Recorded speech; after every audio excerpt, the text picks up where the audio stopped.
দ্বিতীয় নাম্বার বিষয়, আল্লাহ রাসূল সাল্লাল্লাহু আলাইহি ওয়াসাল্লাম জাহিলি যুগের সামাজিক কিছু প্রথা উল্লেখ করতে গিয়ে আল্লাহ রাসূল বলেন, কথাগুলো তো শুনে আয়েশা রাদিয়াল্লাহু আনহার হাদিসগুলো শুনে তো পাগল হয়ে যাওয়ার অবস্থা।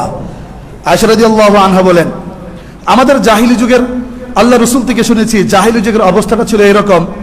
দেখেন, একটু মিলিয়ে দেখেন এটা আছে কিনা আমাদের সমাজে। নিম্নবিত্ত ব্যক্তিদের সাথে উচ্চবিত্ত ব্যক্তিদের সাথে নিম্নবিত্ত ব্যক্তিরা সম্পর্ক রাখতে পারলে এটাকে একটা ক্যারিয়ার মনে করে। আমি আবারও বলছি, আল্লাহ রাসূলের কথা, উচ্চবিত্ত ব্যক্তিদের সাথে সম্পর্ক রাখতে পারলে নিম্ন ব্যক্তিরা এটাকে ক্যারিয়ার মনে করে। আচ্ছা, বর্তমান যুগের কথায় পড়ে আসি, জাহিলি যুগের কথায় যারা আয়েশা রাদিয়াল্লাহু আনহা থেকে বর্ণিত। আমরা যদি বুঝে থাকি একটু উত্তর দিবেন, আমার সাথে বলেন। উচ্চবিত্ত ব্যক্তিদের সাথে সম্পর্ক রাখাটা নিম্নবিত্ত ব্যক্তিরা ক্যারিয়ার মনে করে। বুঝে আসছে না? হয়তো এখন মনে আমার বাকিটুকু না বললেই চলবে। আমাদের সমাজে এরকম আছে না নাই? নেতার পাশে দাঁড়ায় একটু ছবিটা তুলতে পারলেই হইছে, পরের দিন ফেসবুকে দিয়া জাতিকে জানান দেয় অমুক চোরের সাথে আমার ছবি আছে। ঠিক না বেঠি? জাতিরও জানান দেয় অমুক বাটপারের সাথে আমার ছবি আছে।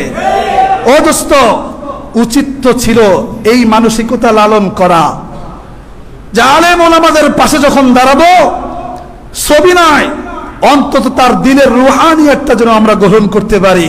এটাই তো নেওয়া উচিত ছিল। ঠিক না বেঠি? আজকাল আমাদের এখন এটা হয়ে গেছে। এখন বলেন, এটার মধ্যে আর জাহিলি যুগের অবস্থার মধ্যে কোনো পার্থক্য আছে?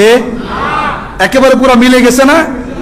সমাজের সে যেই হোক না কেন, একটা উচ্চবিত্ত ব্যক্তি হইছে, মাশাআল্লাহ, একেবারে কোনো কথা নাই, তার সাথে গায়ে গা মিলে ছবি তুলবে আর পরবর্তীতে গিয়ে বলবে, এই বেটা চিনোস আমারে, আমি কেডা? কিন্তু ব্যাপার হইল এই ওই রকম ছবি তুললে হলো ও কি একাই না আরো আছে? বলেন না, ও কি একাই না আরো আছে? আচ্ছা, আর একটা জিনিস উত্তর দেন, রাজনৈতিক ব্যক্তিদের মধ্যে যারা অনেক বড় নেতা হয় তারা কিন্তু তাদের মনটা কিন্তু অনেক বড় হয়। এটা স্মরণ রাখবেন। যেই হোক না কেন, যেই কোনো দলের নেতা হোক না কেন, তাদের মনটা অনেক বড় করতে হয়।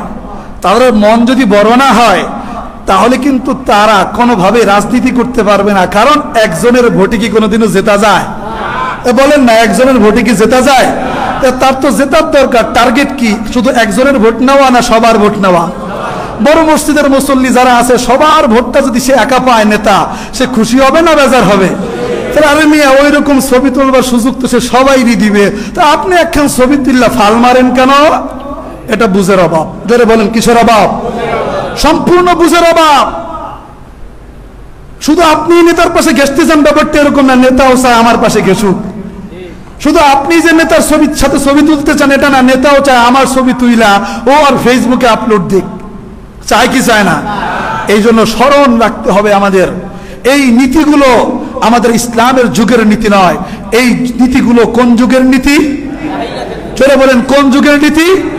সুতরাং আজ থেকে আমরা এই জাহিলি যুগের নীতিকে বাদ দেওয়ার জন্য আমরা কি দ্ব্যর্থহীন কণ্ঠে কথা বলতে পারি যে উচ্চবিত্তের সাথে আর সম্পর্ক রেখে ক্যারিয়ারের ভাব নিব?